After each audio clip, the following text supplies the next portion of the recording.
Seguimos ahora con la primera ponencia del día, que nos llevará al corazón de la investigación agrícola.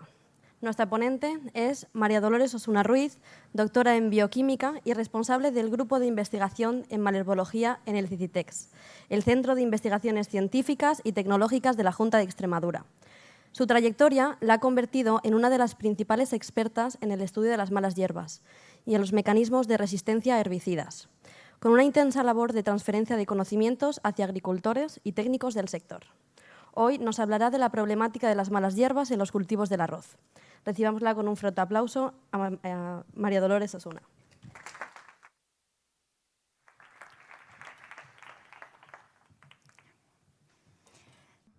Hablo con esto, ¿no? Ya se me oye, ¿no? Pues, en primer lugar, darte las gracias por la presentación y dar las gracias a Antonio y a Cristina por esta invitación. Para mí es un lujo estar hoy aquí. Me ha encantado esta iniciativa, que este simposium siga y siga, porque que se organice desde un restaurante, ¿no? Que es donde va el arroz al final, ¿no? Y que se organice y con este tema, que es ahora las mujeres en el arroz también. Me parece una iniciativa buenísima y muchas gracias por haberme invitado. Estoy muy contenta de estar aquí. Bueno, yo os voy a hablar de algo no tan bonito, ¿no? Que son las malas hierbas de este cultivo. Voy a estructurar mi presentación en 4 partes. Primero voy a hablar de la importancia de este cultivo, que está claro, ¿no? Por eso estamos hoy aquí, de esas malas hierbas, ¿no? Y qué hacemos para controlarlas. Voy a hablar de las resistencias, que es el principal problema que a día de hoy tiene el control de malas hierbas. Y luego, bueno, pues vamos a hablar qué expectativas de futuro tenemos dentro de lo que se puede hacer. El arroz. La importancia global está clara. Es un alimento básico para muchas personas, más de 3.500 millones de personas. El 20% de su alimentación es arroz. Aquí en España a lo mejor no es el cultivo con más superficie, pero sí que es un cultivo básico en muchas zonas. Hay zonas donde, por sus características, por su ambiente, porque son zonas salinas, por zonas de agua, solo se puede cultivar el arroz. Entonces, si no hay este arroz, no hay otra cosa. Entonces, esa es la importancia que tiene. Por supuesto, hay zonas, que os voy a decir aquí, en esta zona, pues un cultivo muy tradicional, donde familias han pasado de padre a hijo, es algo tradicional y algo que tiene un valor a nivel social muy importante, porque es un cultivo que se tiene que mantener. Y luego también tiene una gran importancia medioambiental, ¿no? Todas las zonas que hay la mayoría de zonas que hay aquí en España, que es donde se cultiva el arroz, tanto Cataluña, la Comunidad Valenciana, Extremadura, Andalucía, Navarra, están en zonas en su mayoría de alto nivel ambiental y es un cultivo que es básico para que haya, pues, esa fauna asociada y ese valor ambiental que tiene. Pero claro, aquí viene ya mi parte, que no es la tan bonita. Un campo de arroz ideal es el que veríamos a la derecha, ¿no? Ese campo tan verde y tan bonito. Pero no siempre es así. Encontramos muchos arroces como el que vemos aquí. Toda esa cosa blanca que se ve son malas hierbas. Entonces,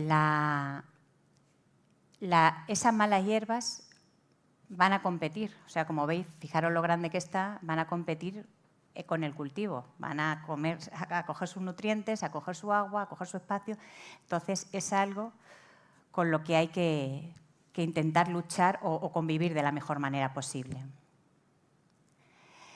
Voy a hablar de las malas hierbas. O sea, las hierbas no son ni malas ni buenas. O sea, es un concepto que le hemos puesto nosotros como personas, ¿no? Porque nos molestan, ¿no?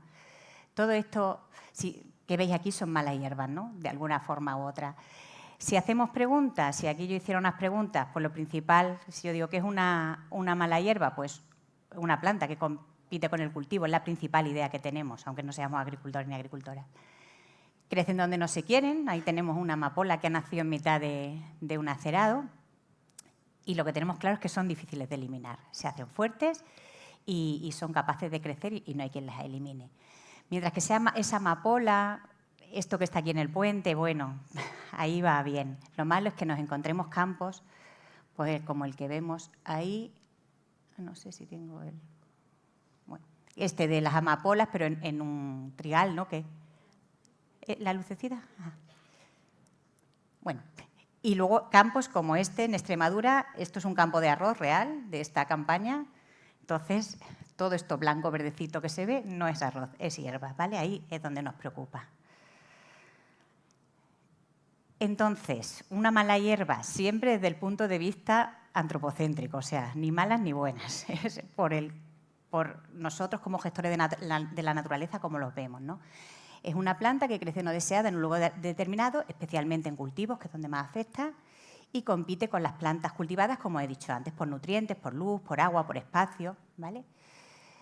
Cada vez se tiende más a no decirle malas hierbas, porque es como un tono muy negativo, porque sí que hay otros cultivos donde se puede llegar a una convivencia y son muy beneficiosas, o sea, son capaces de aportar muchos beneficios a los suelos, pueden ser receptores de animalitos que van a ser buenos, o sea, pero en el caso del arroz ahora mismo vamos a centrarnos en el problema que nos están dando. Entonces, otros nombres son arbensias, adventicias, planta no deseada, maleza es un nombre más latino que también tiene el de este negativo, pero son los nombres que se le dan. Ya os digo que, de hecho, yo cuando digo que soy malherbóloga, porque yo ya creo que no soy ni bioquímica, yo ya soy malherbóloga, la gente se impacta un poco. ¿Qué nombre tan raro? Hay una sociedad española de malherbología, o sea que hay mucha gente que estudiamos este tema de las malas hierbas. Estos dos libros los he puesto aquí porque eso que os decía, no siempre es malo, no siempre es malo el concepto de mala hierba. Hay un libro que han escrito unos compañeros nuestros de la sociedad que es La cara amable de las hierbas, de todo lo bueno que se puede sacar.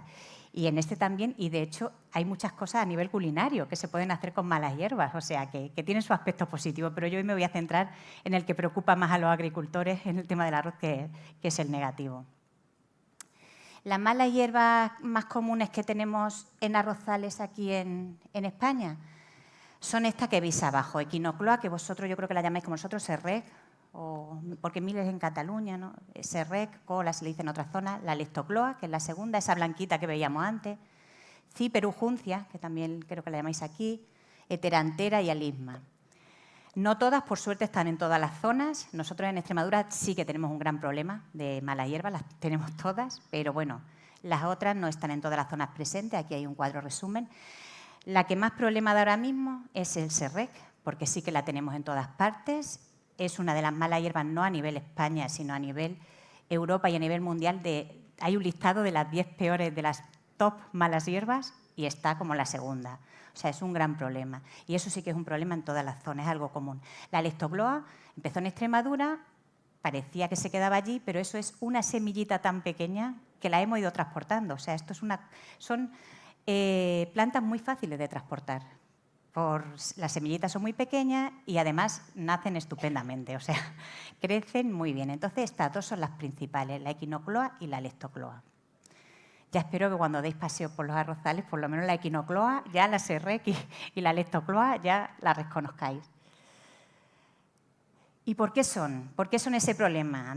Porque he dicho antes que las malas hierbas no son malas. ¿Por qué ahora sí son malas para nosotros en arroz? Pues compiten con el arroz. Obviamente lo que os he dicho antes, por nutrientes, luz y espacio. O sea, si tú tienes un campo que no tiene hierbas, pues todo para él. Si tiene, pues ya tiene que repartir. Impacto en la cosecha. Se sabe que según el tipo de infestación puede llegar a un 50% en la reducción de rendimiento. O sea, un agricultor o una agricultora que ha estado todo el año gastando dinero con su campo, preparando, y que luego por un problema de malas hierbas se reduce el dinero que puede ganar a la mitad, pues es un problema. Cuando aparecen las malas hierbas, incrementa los costes de producción, porque hay que luchar contra ellas. Hay muchas veces que no sabemos cómo luchar, con lo cual vamos invirtiendo dinero en querer quitarlas. Entonces, aumentan mucho los costes de producción, una presencia de malas hierbas. Como he dicho, entonces todo esto reduce la rentabilidad de cultivo y hay veces que hace inviable el cultivo del arroz. Yo conozco casos en Extremadura que la gente se ha ido del campo porque no se puede seguir, no le compensaba. Entonces, es un problema. Aquí os he puesto. ¿Y qué hacemos para controlarlas? Para ver de ese agricultor enfadado a este tan contento. Hay muchos métodos. Hay métodos mecánicos o manuales, ¿no?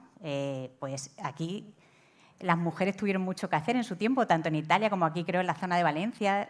Había mujeres que se dedicaban a arrancar las hierbas a mano, ¿no? Es un tema que se sigue haciendo y también, pues, maquinaria y tal es un poquito más difícil por el tema que es un cultivo que está siempre inundado. Entonces, meter ahí una máquina es más difícil, pero el tema de descarga manual se hace. Hay métodos culturales, que es cambiar el sistema. En Extremadura se hacía el arroz por inundación, quiere decir, se inundaba y se echaba luego la semilla de arroz. Ahora hemos pensado que haciéndolo al revés, sembrándolo como si fuera un cereal, podemos combatir mejor contra las malas hierbas, porque ya se pueden meter otras maquinarias. Entonces, es otro tipo de control, hacer un cambio cultural. Hay también ejemplos de control biológico, estos patos que en algún sitio se comen la equinocloa y no se comen el arroz, ¿no? También es otro método. Pero a día de hoy, el que más se utiliza es el producto químico, son los herbicidas. A pesar de que hay otras opciones, es el que más se usa, y más en concreto en este cultivo. ¿Por qué se utiliza tanto el herbicida? Pues porque es una cosa que funciona bien y rápido. Tú entras, pum, según el herbicida que sea, desaparece la hierba en un momento. Claro, ahorras tiempo y esfuerzo. Con una vez que entres, o si en una vez acumulas varios herbicidas, mejor todavía, pues nada, con un pase ya lo tienes todo. No tienes que tener allí gente quitando, entra hoy, ahora entra mañana otra gente. No, un pase y ya lo quitamos todo. Se adaptan al sistema de cultivo, lo que os he dicho, es una cosa que incluso en un cultivo como es el arroz, aunque esté inundado, pues no hay problema en utilizarlos. Lo hacemos que se puedan echar con agua, sin agua, lo adaptamos a todo. Y luego, pues claro, en grandes superficies, con grandes infestaciones, sería imposible otro sistema de control. Hay que meter 1000 patos allí y no se van a comer aquello. Entonces, se usa mucho por eso, pero no es la única solución. Eso es una cosa que nos ha costado darnos cuenta, porque es fácil de usar y todo esto, pero ahora el usarlo tanto y depender solo de ello está trayendo muchas cosas perjudiciales, que es lo que vamos a ver ahora. Uy, que le he dado, perdón. A lo que vengo ahora, a ese uso indebido de herbicidas que se ha hecho por esa misma facilidad que tiene de usarse, es el que se hayan creado resistencias. Nosotros ya vamos, o habréis oído mucho, quien tenga contacto con gente del campo, de ¡ay, pues a mí este herbicida el año pasado me mató todo y este año no me lo mata! Que muchos dicen, pues la compañía que le ha echado más agua al herbicida. No. Eso pasa porque hay resistencias. O sea, es mucho más fácil entenderlo a nivel de los antibióticos porque nos han hecho mucha propaganda de eso, ¿no? Tú no puedes tomarte un antibiótico por si acaso, o no te puedes tomar el antibiótico que tú quieras, o 20 pastillas del antibiótico durante 8 meses, porque al final, cuando te haga falta, ya no te sirve. Pues lo mismo pasa con los herbicidas. Los herbicidas, igual que las malas hierbas, ni son malos ni son buenos. Ya sabéis que los herbicidas también es una polémica de... Yo llevo muchos años trabajando en este campo y los herbicidas es como todo, según se use. O sea, un mal uso nos lleva a una resistencia. Y está claro que el único método de control por facilidad no puede ser. Es lo que os pongo aquí. Un uso indebido y repetido de herbicidas hace que se favorezca la resistencia. Lo comparo de nuevo eso con los antibióticos, para que se os quede. Uso indebido y repetido, cuando nos haga falta ya no sirve, que es lo que pasa con estos herbicidas que han hecho ya que las malas hierbas sean resistentes. ¿Y quién tiene? O sea, porque parece que lo que estoy transmitiendo es que la gente que trabaja en campo es que quiere facilidades y utilizar herbicidas y los utiliza mal. Para nada. Lo que pasa es que las herramientas que se le dan son las que se le dan. Aquí en concreto, en la Unión Europea, obviamente tenemos una normativa que regula los productos fitosanitarios que se pueden utilizar por temas ambientales, temas de salud y todo eso. A día de hoy en arroz son estos los que hay autorizados, estos productos. Veréis que hay mucho nombre distinto, todo mucho nombre complicado, mucho producto químico, pero no son tantos porque, como veis, hay muchos que están englobados en un cuadro rojo y muchos englobados en un cuadro azul. Esos son los que más se usan para esa mala hierba tan problemática que os decía a vosotros que era el SERREG. Que se llame ciclosidina o cletodin me da igual, mientras que esté en el rojo es como si usara el mismo herbicida. Es como si te tomaras todo el rato el mismo antibiótico. Entonces, claro, los agricultores no tienen otra herramienta. O usan esto o usan los otros. Entonces, o usan y van desapareciendo algunos, van apareciendo otros. Entonces, a la fuerza estamos usando siempre herbicidas con un mismo modo de acción, lo cual está llevando a que se genere la resistencia. Pero no es porque no se quiera usar otra cosa, es porque las alternativas, porque todos estos que aparecen abajo son para otras hierbas concretas que son menos perjudiciales. Alguno como es este amarillo que veis, que es un modo de acción, un herbicida completamente nuevo que vendría muy bien porque sería algo diferente. Llevamos como 6 años teniéndolo como autorización excepcional, quiere decir que solo se autoriza 3 meses al año. O sea, que no es tan fácil. Entonces, a día de hoy solo utilizamos estos dos y el utilizar de forma repetitiva los mismos nos crea las resistencias, que es a día de hoy el principal problema que tienen las malas hierbas en el cultivo del arroz. Hay una página web donde todos los días se actualizan los casos de resistencia en todos los cultivos. O sea, no puede ir uno, llamar y decir, oye, que no se me muere la planta, ya es resistente. No, hay detrás centros de investigación, universidades y demás, como las nuestras, que confirman que hay un protocolo que es verdad que es resistente. A nivel global, como veis, esto a nivel global, no solo del arroz, 537 casos confirmados en 273 especies de malas hierbas, a 21 sitios de acción, a 21 de esas familias que yo os decía, 21 familias de las 31 que hay, o sea, casi todo lo que hay, a 168 herbicidas, 102 cultivos. O sea, esto os lo pongo para que veáis que la resistencia es un problema a nivel global, en el cultivo del arroz y en otros cultivos. Desde que empezaron los herbicidas por allá por la década de los 50 hasta hoy, fijaros el aumento exponencial que han tenido los casos de resistencia. En el caso del arroz, a día de hoy, lo he mirado esta mañana en la página para estar con datos más concretos, hay 193 casos a nivel mundial confirmados de resistencia, o sea, son bastantes casos en distintos sitios del mundo y distintas partes. Aquí en España, los casos que hay confirmados, nosotros hace ya muchos años trabajamos en un proyecto conjunto, diferentes comunidades, para confirmar casos de resistencia en España y se ha seguido trabajando. A día de hoy, en esa planta que os he dicho, el Echinocloa o Serrec, en todas las regiones hay resistencia confirmada. En Leptocloa, que era esa que veíais más blanquita, pues ya hay en 3 zonas bastante grandes, como son Extremadura, Cataluña y Valencia, resistencia. Y luego hay otras que parece que no hacen tanto daño, como la juncia, pero sí tiene resistencia en Aragón, en Andalucía, en Extremadura, en Valencia. O sea, hay bastantes resistencias a estos herbicidas, esos 2 familias de herbicidas que os decía. O sea, que en España la resistencia ya está bastante avanzada en las distintas zonas. Os voy a poner un ejemplo aquí de nuestra zona arrocera en Extremadura. Lo que veis en verde es la zona arrocera, que está en las Vegas Altas y Bajas del Guadiana. Todos los puntitos azules y rojos son casos confirmados de resistencia. Como veis, tenemos hierbas resistentes, en concreto para Serrec, repartidas por toda la zona. ¿Esto cómo se reparte? Pues muy fácil, por maquinaria, por pájaros, de un campo a otro. Nosotros hacemos muchos estudios a nivel molecular y vemos que mi parcela y la del vecino, exactamente la misma hierba con la misma identidad genética. O sea, es una cosa que cuando aparece, pues hay que tener tanto cuidado. Si te aparece, di que pronto lo tienen todos los vecinos. Entonces, por eso es una cosa tan importante de estudiar. Y eso es lo que hacemos nosotros como centro de investigación. Nosotros estamos especializados en eso, en el tema de confirmar resistencias e intentar el porqué. El que una hierba se haga resistente, porque tú dices, jolín, ¿y por qué me ha tocado a mí? Pues porque tu planta ha sufrido un cambio a nivel genético que la hace resistente. Tiene ya ese cambio que la hace resistente y si tú todo el rato le aplicas el herbicida, o sea, ella ya tiene su peculiaridad que se ha hecho que cualquier cosa la hace resistente. Y si tú todo el rato le aplicas el herbicida, pues se te ha hecho resistente. Como las personas, pues hay personas que un antibiótico tomado varias veces ya se hace antes resistente que otra. Eso es porque genéticamente venimos definidos así. Pues nosotros lo que hacemos es saber el mecanismo. Nosotros a nivel genético podemos saber el por qué esa planta se ha hecho resistente. Entonces, cuando lo averiguamos, podemos dar alternativas de control si es que las hay. Trabajamos en varios proyectos.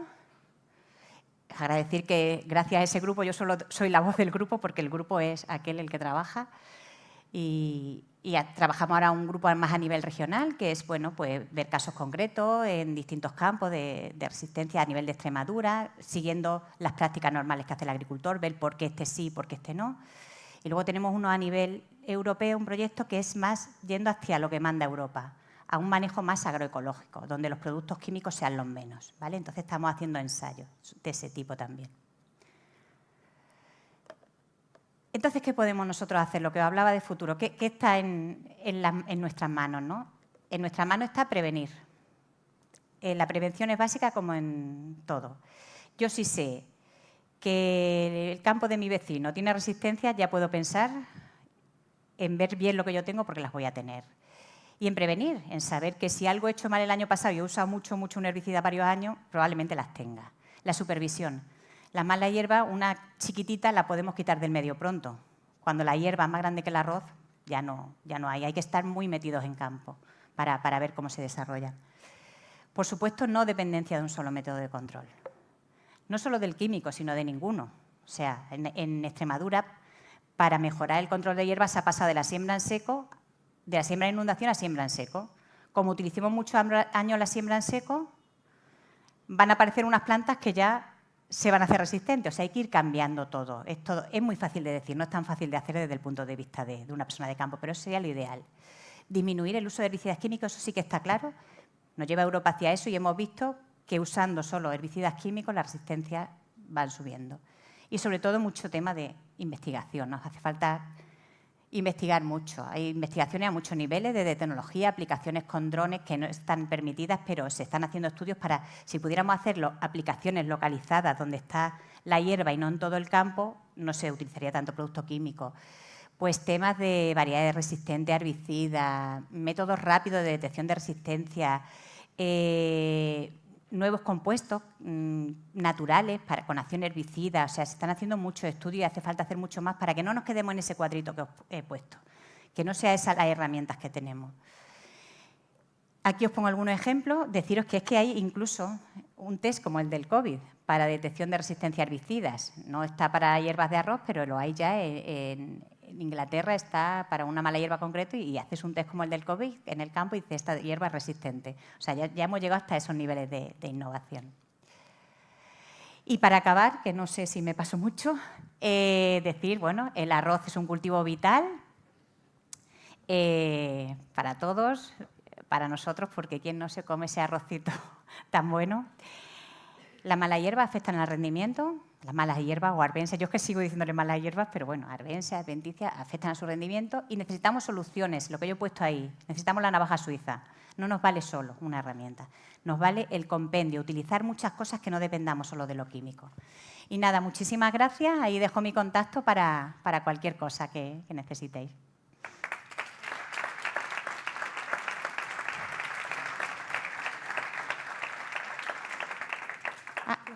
¿Alguna pregunta, si tenéis?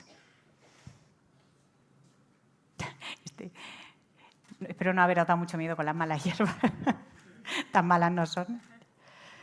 Pero bueno, sí. La producción de arroz Gracias. La producción de arroz en Extremadura, en cuanto a calidad de producto, disminuye, habéis comprobado que disminuye por las malas hierbas. Comparativamente con otras regiones españolas, ¿hay alguna zona que produzca más malas hierbas que otras para producir más o menos arroz? Bueno, lo que sí nosotros tenemos, no baja a lo mejor el rendimiento, lo que sí es que ha habido sitios donde no se puede cosechar. Eso es el principal problema que nosotros hemos encontrado, sitios reales donde, debido a esos campos que hemos visto, que son fotos reales, lo que nos ha podido es cultivar. Obviamente, el rendimiento, nos sale un arroz, hay que hacer una limpieza, o sea, las semillas son muy pequeñitas, todo eso, pero la principal cuestión es en cuestión de parcelas que se tienen que quitar, y ese es el problema principal. Podemos concluir, por ejemplo, que en aquellas zonas que las hierbas inciden más negativamente en el grano de arroz que se produce, ese grano se encarece. Lógicamente, claro, porque el esfuerzo para crecer. Hombre, el esfuerzo no tiene nada que ver, claro, porque no. los costes de producción, claro, porque tenemos las herramientas que tenemos. O sea, en otros sitios donde se puedan utilizar más cosas, sea más barata un método químico, un método mecánico, todo eso, obviamente va a ser más barata la producción de arroz. Aquí las producciones de arroz son caras y más en estos sitios. No es lo mismo un campo limpio, claro. Si tienes un campo que parte, que no tiene hierbas, y aquí las condiciones que tenemos, los herbicidas son muy caros, son muy fáciles de usar, pero son muy caros también. Y hay que entrar muchas veces. Y entonces así, o sea, en zonas donde haya mala hierba y sea más difícil su control porque estamos dentro de unas normas limitadas, va a ser mucho más cara esa producción de arroz. Eso es así. Gracias. Venga, pues muchas gracias. ¿Quiero hacer una pregunta? Ay, perdón. Bueno, darte las gracias por tu ponencia, que ha sido muy interesante y muy bien explicada, muy clara. Has dejado una cosa ahí que por tiempo creo que no has podido desarrollar y me parece interesante, que es las aplicaciones que estas malas hierbas, las llamadas malas hierbas, pueden tener en otros usos culinarios, ¿no? Porque aquí tenemos muchas recetas que hacen uso, como los minchos de hierbas bordes, que hacen uso de hierberos, que hacen uso de hierbas no catalogadas como malas hierbas, ¿no? Exactamente. Bueno, se le puede... Vamos, en concreto yo creo que las que tenemos ahora mismo del arroz, como no inventemos un uso para ese rego, eso lo tenemos. Pero sí que hay en otros cultivos donde... Ya te digo, hay libros, o sea, de toda la verdolaga, todo esto que se hacen pues, para ensaladas, ya digo, hay libros. Y ya no es solo el potencial que tenga a nivel de cocina, es el potencial que ahora voy a decir la parte buena, no va a ser todo, el potencial que pueden tener esta hierba en cultivos donde puedan convivir. A día de hoy en arroz no lo hemos encontrado esa convivencia todavía, pero hay cultivos donde aportan cosas buenas. O sea, hay, de hecho, se hace mucho en otro tipo de cultivos porque hay una recuperación del suelo. Hay una ayuda a ciertos polinizadores, hay ayuda a ciertas... Entonces tiene un aspecto bueno y en el aspecto culinario, yo no sé decir el nombre de diferentes porque soy malísima cocinera, pero sí que hay, ya te digo, libros sobre esas hierbas que sí tienen... Yo me acuerdo muy bien de la verdolaga, de ensaladas para cosas que pueden un aspecto bueno.